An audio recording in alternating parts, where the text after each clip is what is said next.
మతపరమైన రిజర్వేషన్లపై కోల్కతా హైకోర్టు ఇచ్చిన తీర్పు 2 తెలుగు రాష్ట్రాలకు కూడా వర్తిస్తుందన్నారు BJP MP Lakshman. Vote bank రాజకీయాల కోసం బీసీలకు అన్యాయం చేస్తున్నారని మండిపడ్డారు.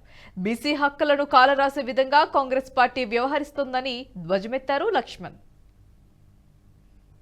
కోటా పేరు మీద జరుగుతుందో తప్పకుండా కోర్టు ఆ తీర్పు ఈ 2 రాష్ట్రాలకు కూడా వర్తిస్తుందని. అదే రకంగా కర్ణాటకలో కూడా ఇంతకుముందు చెప్పినట్టుగా కేటగిరీ 2B కింద ముస్లింలను ఏదైతే చేర్చిందో కాంగ్రెస్ ప్రభుత్వము, మరి ఆ ప్రభుత్వాన్ని కూడా ఈ తీర్పు వర్తించే రీతిలో ఉందనే విషయాన్ని ఇవాళ కాంగ్రెస్ పార్టీ కూడా గమనించాలి.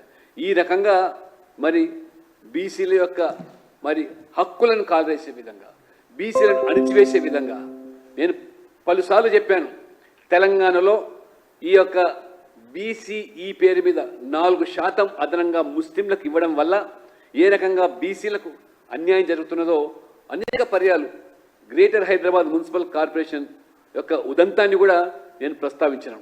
అయినా మరి ప్రభుత్వాలు, విపక్షాలు దాన్ని పరిగణలోకి తీసుకోకుండా కేవలం మైనార్టీ ఓట్ల కోసం ఏ రకంగా బీసీల మరి హక్కులు కాలరాస్తున్నారో, బీసీల ప్రయోజనాలు పణంగా పెడుతున్నారో ఇప్పటికైనా మన రాష్ట్రంలో ఉన్నటువంటి మరి కాంగ్రెస్ పార్టీ, బీఆర్ఎస్ పార్టీ ఇవన్నీ కూడా గమనించాలని, బీసీ సంఘాలు కూడా దీన్ని స్పందించాల్సిన అవసరం ఉంది.